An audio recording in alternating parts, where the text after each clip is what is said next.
Welcome back दोस्तों। आज मैं all of us are dead का सेकंड एपिसोड एक्सप्लेन करने जा रही हूँ। दूसरे एपिसोड की शुरुआत होती है जहाँ कुछ बच्चे गेम खेल रहे हैं। तभी वहां बहुत से ज़ॉम्बी उन पर हमला कर देते हैं। दूसरी तरफ प्रिंसिपल ऑफिस में मीटिंग चल रही है। प्रिंसिपल अभी भी बोल रहे हैं स्कूल में जो भी हो रहा है वो स्कूल के अंदर ही रहना चाहिए। पर वहाँ एक इंग्लिश टीचर थी, उन्हें बच्चों की चिंता होती है। वो जल्दी ही बच्चों को घर भेजने के लिए कहती हैं, लेकिन प्रिंसिपल उन्हें मना कर देते हैं। उन्हें बस ये चिंता थी कि कहीं स्कूल का नाम बदनाम ना हो जाए, बाहर ये पता ना चले कि स्कूल में ज़ॉम्बी घूम रहे हैं। क्लास टीचर को गुस्सा आ जाता है, वो बाहर चली जाती है। शायद उन्हें अंदाजा नहीं था कि यह वायरस कितना खतरनाक है। टीचर जैसे ही बाहर निकलती है, ज़ॉम्बी उन पर अटैक करने लगते हैं। सीन कैंटीन में शिफ्ट होता है, जहां अभी भी ज़ॉम्बी बाकी बच्चों को काट रहे हैं। ऑन्जो को ज़ॉम्बी काटने ही वाला था, तभी शान वहां आकर उसे बचा लेता है। सभी स्टूडेंट अपनी जान बचाकर इधर उधर भाग रहे थे। तभी कैंटीन में उन सबको एक ओपन विंडो दिखाई देती है। कुछ स्टूडेंट्स उसमें से भागने लगते हैं। वहीं शान ऑन्जो को लेकर उस विंडो से बाहर निकलता है। बाहर निकलते ही उन दोनों को ज़ॉम्बी ने फिर से घेर लिया। उन सब से बचकर दोनों वहां खड़े एक ट्रक पर चढ़ जाते हैं, जिसके सहारे वो स्कूल की बिल्डिंग के अंदर घुस जाते हैं। वहां सीढ़ियों पर बहुत से ज़ॉम्बी घूम रहे थे। उन सब से बचते बचाते हुए शान और ओंजो अपने क्लासरूम की तरफ भागते हैं।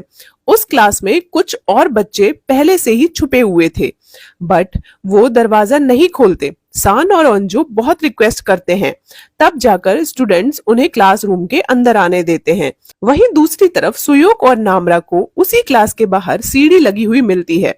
अब वो दोनों भी क्लास के अंदर आ जाते हैं। सीन हॉस्पिटल में शिफ्ट होता है। वो लड़की जिसे चूहे ने काट लिया था अब हॉस्पिटल पहुंच चुकी है।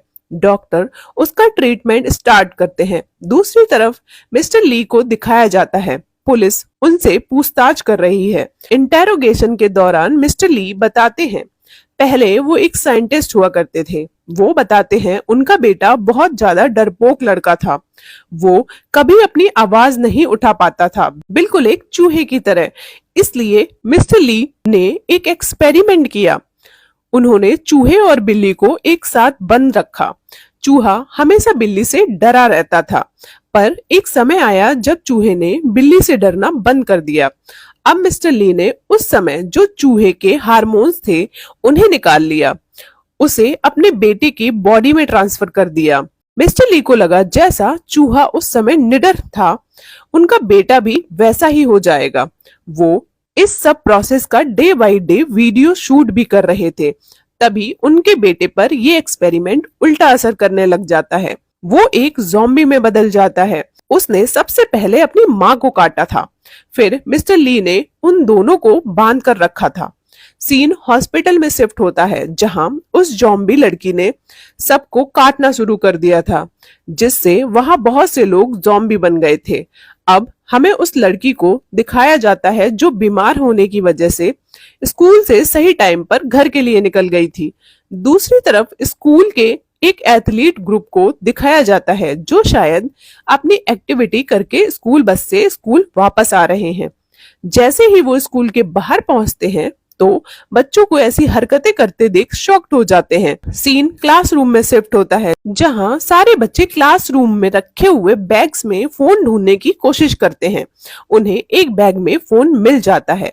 वो जिस लड़की का फोन था वो तो पहले ही ज़ॉम्बी बन चुकी थी।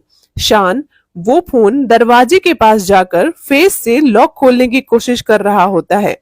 तभी ऑन्जो उसे बताती है कि इमरजेंसी कॉल बिना लॉक खोले भी की जा सकती है। ये लोग इमरजेंसी पुलिस को कॉल करते हैं, फिर उन्हें ज़ॉम्बी के बारे में बताते हैं। ज़ॉम्बी वर्ड सुनते ही पुलिस वाले हंसने लगते हैं। वो सोचते हैं बच्चे मजाक कर रहे हैं और फोन रख देते हैं। फोन रखते ही वहां एक के बाद एक कॉल आना स्टार्ट हो जाती हैं। वो सब ज़ॉम्बी के अटैक के बारे में ही थी। उन्हें हॉस्पिटल से भी कॉल आता है कि हॉस्पिटल में सब लोग एक दूसरे को काट रहे हैं। अब डिपार्टमेंट इसे सीरियस लेता है। उधर स्कूल में ऑन्जो फोन लेकर फायर डिपार्टमेंट में कॉल करती है, लेकिन वहां भी कोई उनकी बात सुनने के लिए तैयार नहीं था। अब ओंजो झूठ बोल देती है कि स्कूल में आग लग गई है। ये सुनकर डिपार्टमेंट वाले स्कूल के लिए रेस्क्यू टीम भेज देते हैं। क्लासरूम में एक लड़की सभी के ऊपर जोर जोर से चिल्लाती है। नामरा से कहती है कि तुम हमारी क्लास प्रेसिडेंट हो, हमें बचाना तुम्हारी जिम्मेदारी है, अपनी माँ को कॉल करो। तभी नामरा उससे बोलती है, मुझे आज तक तो कोई क्लास प्रेसिडेंट नहीं मानता था, अब मुसीबत पड़ी तो तुम सबको मैं याद आ गई। यहाँ ये बहस चल ही रही थी, तभी मौका पाकर वहाँ स्कूल का एक टीचर क्लास में घुस जाता है। सभी को लगता है कि वो भी उनकी तरह नॉर्मल है। टीचर सभी को दरवाजे ब्लॉक करने के लिए उसके सामने डेस्क लगाने के लिए कहता है। बच्चे वैसा ही करने लगते हैं। तभी ओंजो और उसकी फ्रेंड टीचर के हाथ को देखती है जिस पर ज़ॉम्बी का काटने का निशान था। टीचर उसे छुपाने की कोशिश करता है पर सारे स्टूडेंट उनको हाथ दिखाने के लिए कहते हैं। तभी टीचर को गुस्सा आ जाता है। अब वो पूरा ज़ॉम्बी बनकर एक लड़की को काट लेता है। ये लोग ज़ॉम्बी को रूम से बाहर नहीं निकाल सकते थे, खुद ही इन्हें रूम से बाहर निकलना पड़ता है। लेकिन बाहर निकलते ही पूरी ज़ॉम्बी की फौज बच्चों पर टूट पड़ती है। इन बच्चों में जितने भी बॉयज थे वो दिमाग लगाकर क्लासरूम के डोर और विंडो को शील्ड की तरह यूज करते हैं और ज़ॉम्बीज को रोकने की कोशिश करते हैं। लेकिन इससे वो ज़ॉम्बी को ज्यादा टाइम तक नहीं रोक पाते क्योंकि पूरे स्कूल में अब ज़ॉम्बी फैले हुए हैं। सभी लैब की तरफ भागते हैं। बीच में सुयोग पर ज़ॉम्बी अटैक करता है। शान उसके पास आ रहा होता है। सुयोग काफी अच्छा फाइटर है, इसलिए वो शान को जल्दी से लैब में जाने के लिए कहता है। शान बाकी बच्चों को लेकर साइंस लैब के पास जाता है पर वो बाहर से लॉक थी। ओंजो को एक पाइप दिखता है, उसकी मदद से वो लॉक तोड़ देती है। दूसरी तरफ दिखाया जाता है कि ओंजो की बेस्ट फ्रेंड के पैर में एक ज़ॉम्बी ने काट लिया था। फिर सभी लैब के अंदर चले जाते हैं। अंदर जाने के कुछ देर बाद ही ओंजो नोटिस करती है कि सुयोग वहां नहीं है। वो शान से पूछती है पर शान को नहीं पता होता कि सुयोग के साथ क्या हुआ है, इसलिए वो सब अब ये सोचने लगते हैं कि वो भी ज़ॉम्बी बन गया होगा। दूसरी तरफ हमें टेरेस पर दिखाया जाता है जहां वो दोनों स्टूडेंट जिनकी रैगिंग हुई थी ऊपर से सब देख रहे हैं और बोल रहे हैं, हम अभी भी अकेले रह गए, अगर हम नीचे जाते तो हम भी ज़ॉम्बी बन जाते। सीन फिर से कैंटीन में शिफ्ट होता है जहां कुछ बच्चे टेबल के नीचे छुपे हुए थे। उनमें एक लड़की बहुत ही ज्यादा डर रही थी तो वो शोर मचाने लगती है, इसलिए उसका फ्रेंड उसे जोर से धक्का मार देता है जिससे ज़ॉम्बी उसे पकड़ ले और उसकी जान बच सके। उधर गर्ल्स वॉशरूम में भी 3 लोग छुपे हुए हैं। इनमें से एक लड़की जिसका नाम मेजन था जो काफी बोल्ड लग रही थी। दूसरी तरफ एक लड़का और एक लड़की बंद थे जिसमें लड़की बोल रही थी कि मुझे कुछ ठीक नहीं लग रहा, सब धुंधला दिख रहा है। तभी मेजन उसे चेक करती है, वो इन्फेक्टेड है, उसके गले में ज़ॉम्बी ने बाइट किया है। इसके बाद मेजन उसे वॉशरूम में बंद कर देती है। नेक्स्ट सीन में इंग्लिश टीचर को दिखाया जाता है जो अपनी जान बचाकर ब्रॉडकास्ट रूम में पहुंच जाती है जहां से वो पूरे स्कूल में अनाउंसमेंट कर सकती है। इधर वॉशरूम में मेजन उस ज़ॉम्बी को मारने का फैसला करती है क्योंकि अगर उसने लड़की को नहीं मारा वो ज़ॉम्बी बनकर बाकी दोनों स्टूडेंट्स को मार देगी। इसलिए अब मेजन रॉड लेकर ज़ॉम्बी के मुंह के आर पार कर देती है, फिर भी वो नहीं मरती। वो दोनों उससे लड़ रहे होते हैं। तभी हम वॉशरूम के बाहर आर्चरीज क्लब के 2 मेंबर्स को देखते हैं। उनमें से एक लड़की ज़ॉम्बी को सीधा गले में तीर मारती है जिससे वो मर जाती है। उसने अब भी मेजन पर क्रॉसबो तान रखा था। तभी पीछे से उसका फ्रेंड उसे रोकता है और कहता है कि ये लोग इन्फेक्टेड नहीं हैं। सीन इंग्लिश टीचर पर शिफ्ट होता है जो ब्रॉडकास्ट रूम से अनाउंसमेंट करती है। टीचर बहुत ही दुखी मन से बोलती है कि मुझे नहीं पता आखिर ये सब क्या चल रहा है, लेकिन जो भी मेरी आवाज सुन रहा है वो अपने लिए सेफ प्लेस ढूंढकर छुप जाए। अगर किसी को बाहर जाने का रास्ता मिले तो वो यहाँ से घर चला जाए। बच्चों, मुझे माफ कर दो, मैं तुम्हें बचा नहीं सकती, बस तुम जिंदा रहना, हम फिर मिलेंगे। ये सब बोलकर टीचर रोने लगती है। उनकी आवाज सुनकर जितने भी बच्चे छुपे हुए थे सब इमोशनल हो जाते हैं। हमें ये भी दिखाया जाता है अभी भी स्कूल में बहुत से लोग सेफ हैं। हमें ओंजो के पापा को दिखाया जाता है जो फायर ब्रिगेड के साथ स्कूल में पहुंचते हैं। ओंजो की फ्रेंड इशाक सान को समझाती है ओंजो सुयोग को पसंद करती है इसलिए वो उससे गुस्सा ना हो, पर सान इस बारे में बात नहीं करना चाहता। इसलिए अब इशाक ओंजो के पास चली जाती है, फिर उससे बातें करने लगती है कि सब कुछ ठीक हो जाएगा। तभी ओंजो नोटिस करती है कि इशाक का हाथ बहुत ज्यादा ठंडा है। वो इशाक से पूछ ही रही थी कि वो इतनी ठंडी क्यों है, तभी इशाक के नाक से खून निकलने लगता है। तब सबको पता चल जाता है कि इसे भी ज़ॉम्बी ने काट लिया है। इशाक भी ज़ॉम्बी में कन्वर्ट होने लगती है। ओंजो नहीं चाहती कि इशाक उससे दूर जाए, इसलिए वो इशाक को गले लगा लेती है। इशाक बहुत रिक्वेस्ट करती है कि मैं इन्फेक्टेड नहीं हूँ, प्लीज मुझे मत मारना।